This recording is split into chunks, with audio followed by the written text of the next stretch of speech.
YouTube, how's it going? The Goat House is back, and there's quite a few NFL star players that are currently seeking new contracts, and they want their money right now, right this second. So we're going to break these players down. I got 11 of them, but not only that, we're going to talk about where their market value is at, maybe at what I think the value should be at. So maybe what to expect and how much they get paid per year when they finally do get their new contracts. So excited to break this down, something different here. We'll see if any of this gets resolved with these players and their teams, or if they get traded. That's a possibility as well. And if this video ends up being pretty popular, we can make a second one with upcoming free agents, because there's other big-time free agents that will be, in 2023 that'll also need new contracts. So just to get an idea where I think their value is at. So join us, like, subscribe, turn notifications on. Full NFL coverage here. Here's our Twitter. Always talking with you guys. This is pretty much over, but you guys voted for the playoff seedings and the playoff rounds, and it's looking like you guys voted for the Bills to win Super Bowl 57. Still a little bit of time on that, but yeah, let's start with the receivers here. Let's start with DK Metcalf. In Spot Track, it's a website where it's like a database.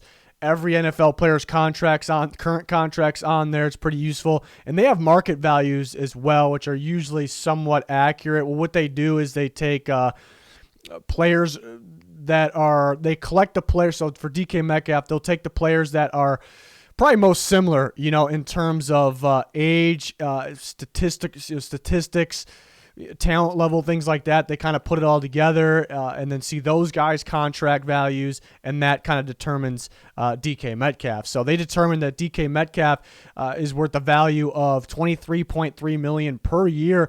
I thought of this video idea, and I thought I was going to be lower on value than maybe Spot Track was. I ended up being higher on most of these guys than them. So they had 23.3. I'm in the ballpark of that. I went 25 million, and I'm thinking about future here, because is DK Metcalf that good right now? Oh, maybe. AJ Brown, his former Ole Miss teammate, just got 25 million.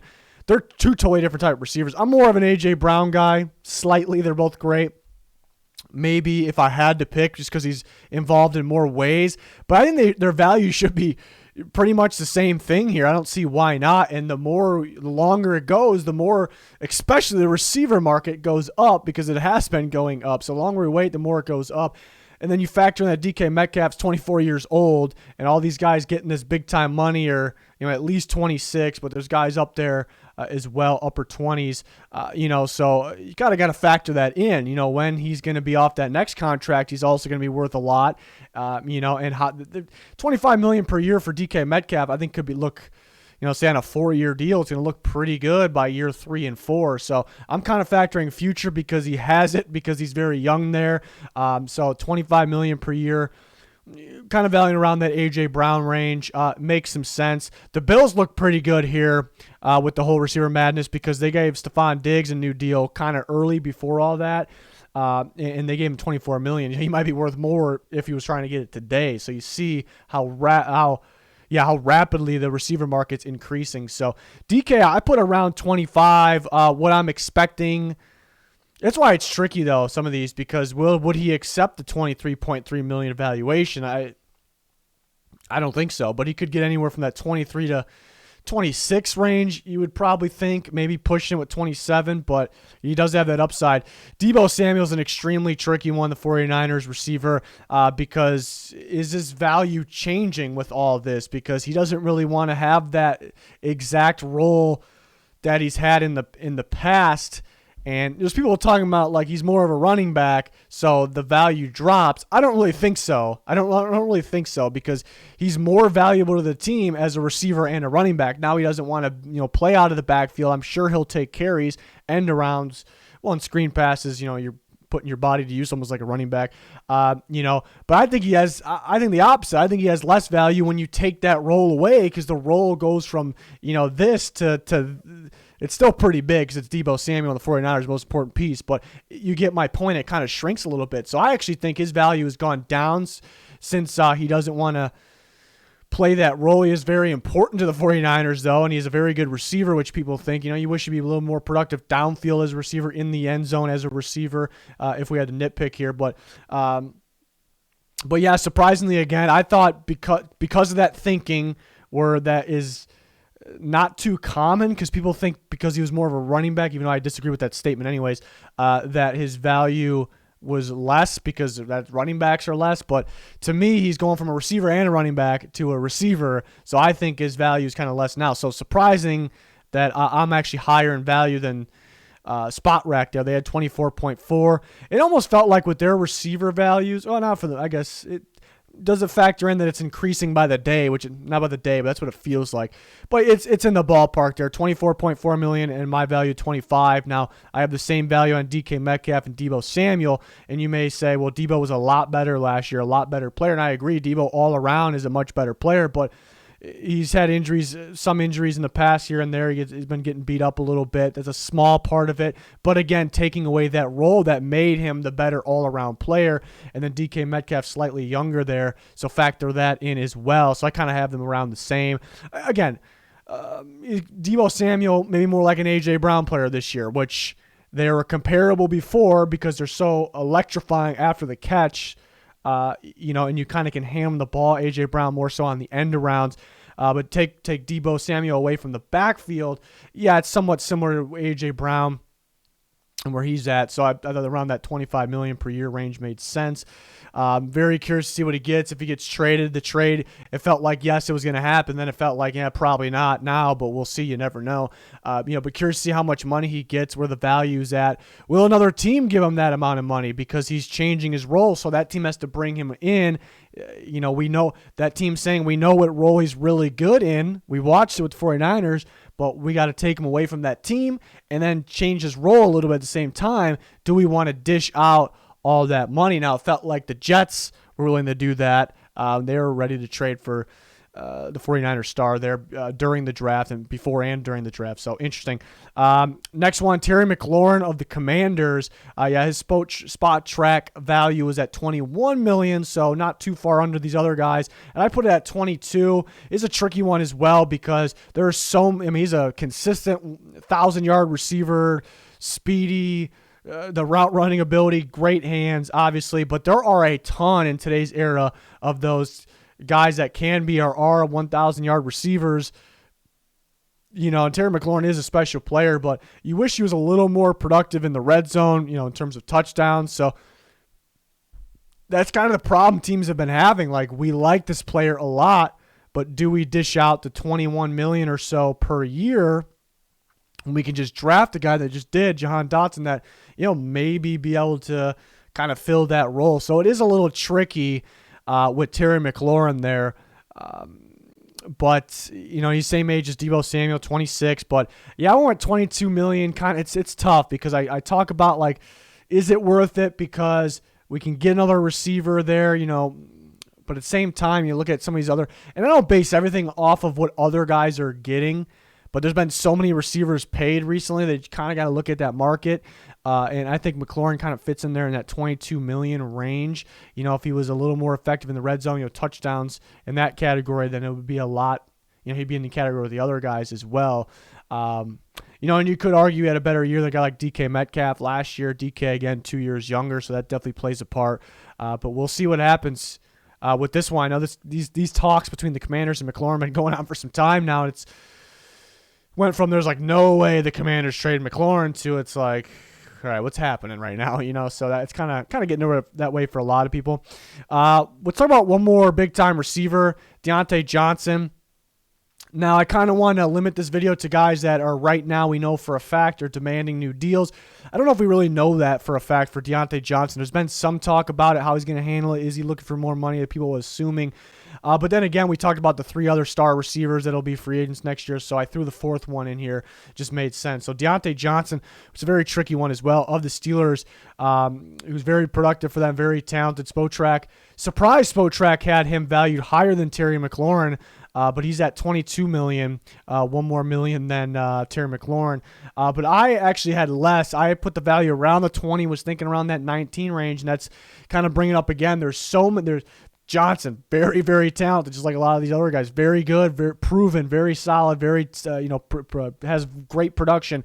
But in today's era, there are so many receivers that are very talented these days that could be consistent 1,000-yard receivers that have the athletic ability like Johnson. And then Johnson does have that flaw where he does have some very, very costly drops. So this might be one of those guys where, you see some of those teams passing up, not paying their receivers. It might be one of those guys because, hey, we're so good. The Steelers maybe are saying we're so good at drafting receivers. We drafted a couple this year. Maybe we can get another one. Maybe he catches the ball a little bit better. Maybe he doesn't have the footwork quite as good as Johnson because his footwork is outstanding. Maybe they're thinking that, and that's kind of the debate with DeOntay Johnson here. So if he doesn't get a contract yet, a big year for him. Be as productive, catch the ball a little bit better than you had the last 2 years, and then you're getting a big boost. You're getting a mega deal there. So all these guys are interesting. It's another interesting one. Let's talk about Dalton Schultz, tight end. SpoTrack has a $12.6 million valuation on him. I'm in the range, $12 million. I don't like where the tight end market has gone. It's really got a boost, kind of like the receiver, not quite like the receiver. Receiver kind of makes more sense though. And David Njoku's contract of over $13 million per year kind of maybe messed things all up for the Cowboys in this scenario a little bit. But look at the Cowboys. I think the guy that's going to be, and Schultz is very talented, but the guy that's going to be in there is going to be, for the Cowboys, is going to be pretty productive. We saw Jarwin kind of doing the same thing. He got that contract, was probably too rich. And then Schultz ends up stepping up for him instead. I think, and Schultz is better, but the Cowboys, I think that position, I think you can find ways for them to be productive. Everyone's worried about, because they got a pretty good run game. They got loaded receivers. They don't have Cooper anymore, but still, I don't think you need to. Another thing is, the Cowboys weren't really valuing other important positions. So why are you going to value this a lot when it feels like the next man up is pretty productive for you? It seems like a system thing. So why would you value this at an extremely high point here?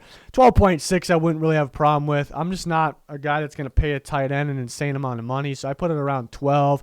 I'm not going to base, if there was a bunch of guys like Njoku contract, if there was a bunch of those like the receivers kind of flying out, then all right, then Schultz may have a point if he's asking for that, but it's one guy right here. I'm not going to base too much off that. So it's interesting. It's just, I keep hearing reports that they're kind of, Schultz a little frustrated, Cowboys a little frustrated with these talks. He's on the franchise tag though, could play on that, just over $10 million currently. So we'll see what happens there. Next up, we got Orlando Brown, the Chiefs left tackle. Spot Rack. I always mess up how it's pronounced. They got 23.3, which would make him the highest paid left tackle. The highest paid tackle, yes, by $0.2 million there over Trent Williams. So was surprised they had him there, and he's a young tackle, a lot of upside. Obviously, and prime tackle age is maybe around 30 still to come there. And I got him in the same range. I wouldn't really have a big problem if he was the highest paid. Is he really? He could be. Is he really demanding to be the highest paid? Trent Williams got 23.1. Bakhtiari's got 23. Is Brown kind of demanding that? Right now, I don't know if it's really necessary for the Chiefs to have to make him the highest paid. So, just kind of in the ballpark because he still has upside. He's very talented. Not as good as Trent Williams right now, but yeah, again, he is up there in age. I put it at 23. It could be around there. Kind of heading into this offseason, I thought, maybe it would be a lot. I actually thought maybe it'd be a lot cheaper. Maybe it would be around 19 million, 20, but you see the progression even throughout the playoffs there as well, and you see where he can get to, and the shortage on left tackles and the money that they're getting. So that I thought it just really, and the longer you wait, the more money he's going to get. And that's why if you wait to the very last second, you're going to get the most money, but you risk, of course, injury, things like that. So it is tough for the players as well and their agents. But, it's increasing. And I got it around 23 there. Next, Jessie Bates, a safety from the Bengals. Another very tricky one because you look at, if you want to compare to other guys that got paid, Jamal Adams is the highest paid safety in football at 17.5. So if you look at it that way, Jessie Bates really could demand to be the highest paid because he's a way different type of safety, Jamal Adams, but he's a better safety. He's a big piece of that Bengals, was kind of one of those starting pieces that kind of got them building blocks that kind of got them going. He's a big-time playmaker. And he's only getting better. He's young, so I think really he can sit there and demand at $17.6 million, and then do the Bengals have to? They don't really have to. They're very good at developing players. They drafted a couple that are kind of corner safety hybrids, so they may be confident in that. And then you look at how many other teams would pay him that highest paid safety. Not really many. Because there's for I value safety. For some reason most of the league doesn't value safeties money wise that high, and not too many teams are in need of free safety. At the same time, they don't have Jessie Bates. So Spotrac $14.8 million. I have higher. I went with 16.5. And again, he can sit there as he should, starting point, and demand to be the highest paid safety, 17.6. But it's kind of one guy by himself at the top with Jamal Adams. So really shouldn't be basing things off the one guy. It's a pretty big jump after that. I think Harrison Smith's next at 16. So it's a pretty big jump.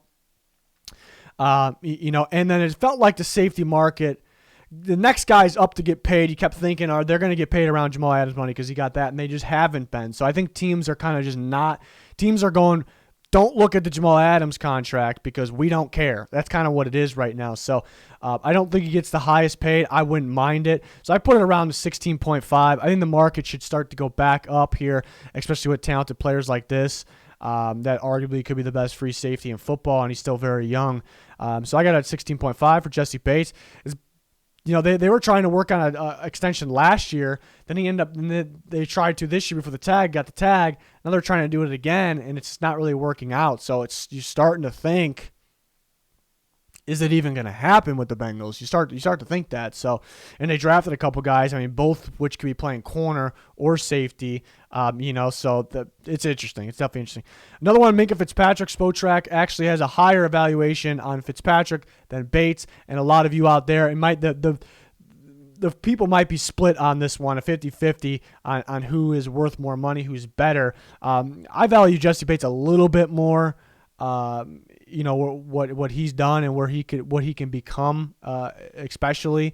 But Fitzpatrick's still, very young, got a lot of upside as well. But yeah, I end up having more than Spotrac there. I had 16.2 million. So I think because I think the market should start to go back up.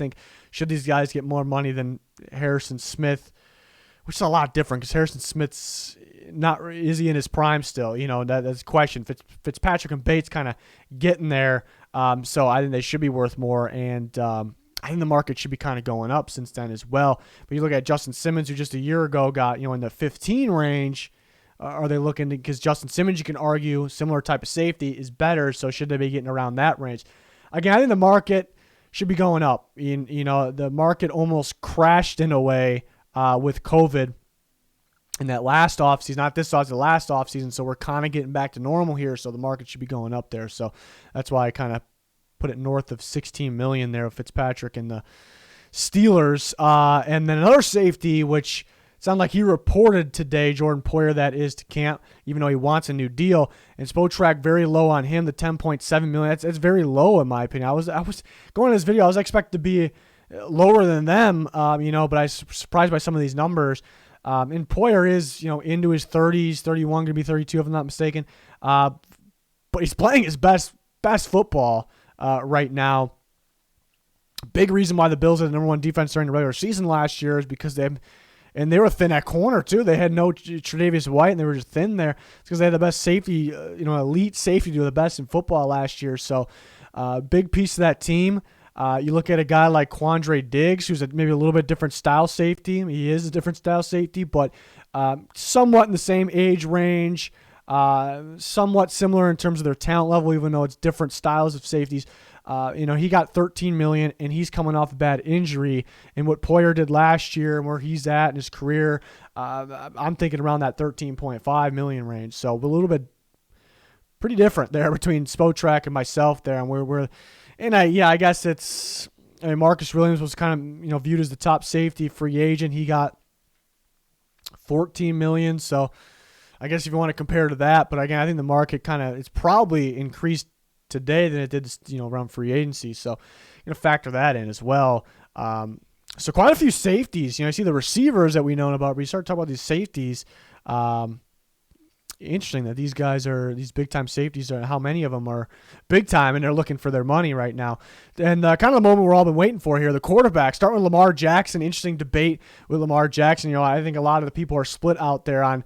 I think you're either super high on Lamar Jackson or you're kind of a doubter on Lamar Jackson because maybe he could be better as a passer. Even though I do believe him as a passer, he could be better to kind of get over that hump. And last year doesn't really count because the injuries, but to get over that hump in the playoffs and in the big games that would consistently win those. But but I did notice there's a lot of people out there that are kind of Lamar Jackson doubters, and they probably wouldn't pay. And that's their opinion. It's fine. You definitely have an argument. They probably wouldn't pay anywhere near the $44 million that me and Spotrac are in agreement with. So first glance, you got to take a look at the other quarterbacks. I don't base everything off what this guy, that guy's getting paid, but it definitely does matter. You take a look at Josh Allen, who got his money not that long ago, and he got $43 million per year. So you're saying you're going to value Lamar Jackson just above Josh Allen. That's probably what some people look at and go, whoa. And I'd say, well, yeah, and kind of no. I value Josh Allen more today. If I were to pay them both today, I'd value Josh Allen more. I do think he's the better quarterback, but when he got paid and today is a difference. Where the market's at is a difference. Like I said, we're kind of getting out of that market crash we kind of almost had there with COVID. We're kind of getting out of that, so it makes sense that it's increasing. So that's a big factor as well. But what else is a big factor is how important Lamar Jackson is to the Baltimore Ravens. He probably could ask for anything he wants. He probably should start his. People might laugh, but he probably should start his.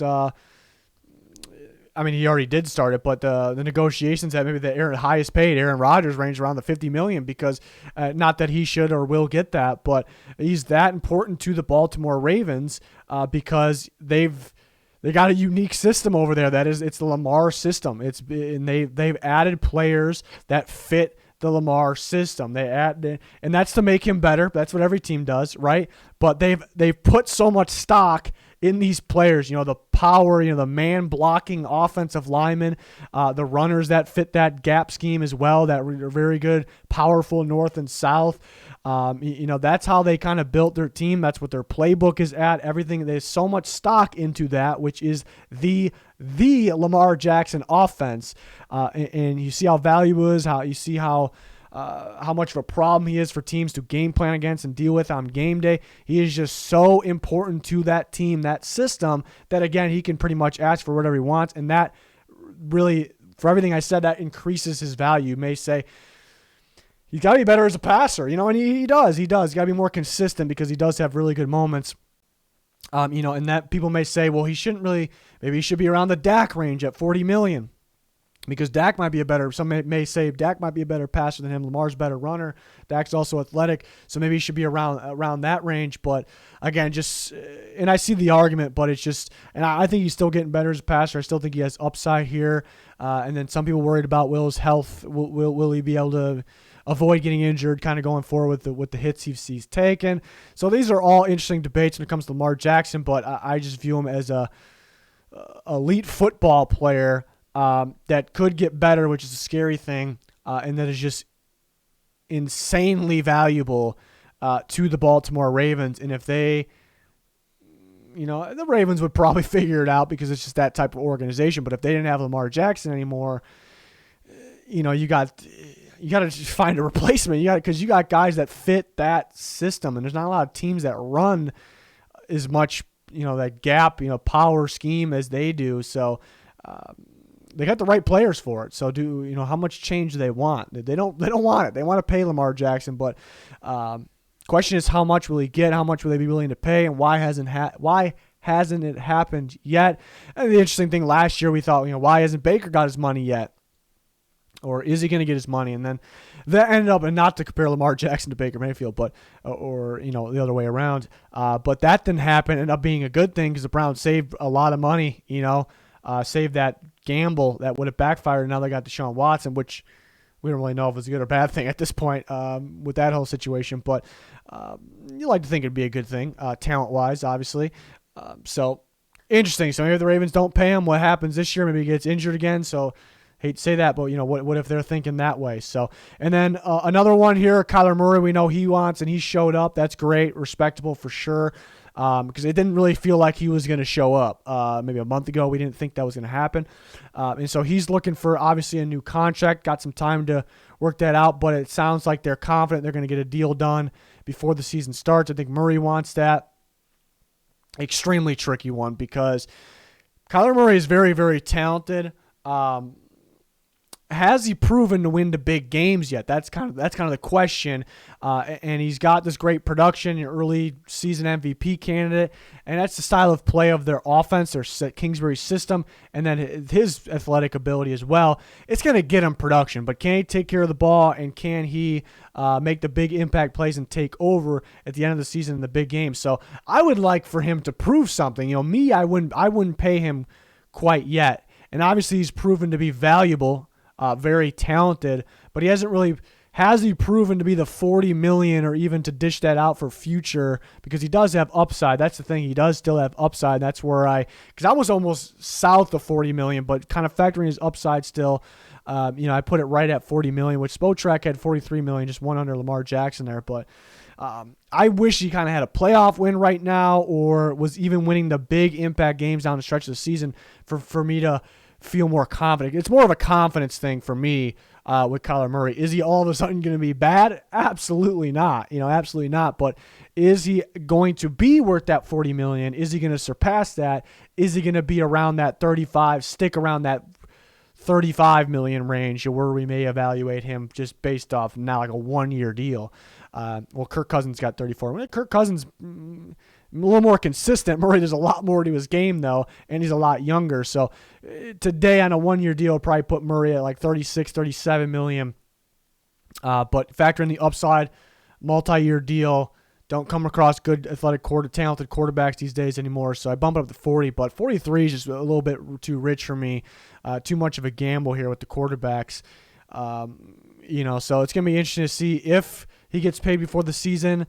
I would wait. I guess the tough part is, will Kyler Murray wait? So do you have to? So is he going to get paid? I think he will. How much will he get paid? Going to be interesting here. So, if this video ends up being a popular one, kind of a new idea, but we can do another one with because there's other big-time players that will also be free agents next year coming up. We just haven't heard much about them demanding money now, so that's why I didn't throw them in this video, but we can do another one with those players if this ends up being popular. We got loads of off-season content planned until the NFL season, and then our in-season content, which I cannot wait for, but we're a bit of ways here still. But that's going to do it for this one. Please like, subscribe, turn notifications on. That'd be much, much appreciated. Follow us on Twitter. That'd be very important. Link down below for that. Thanks for watching. Goodbye.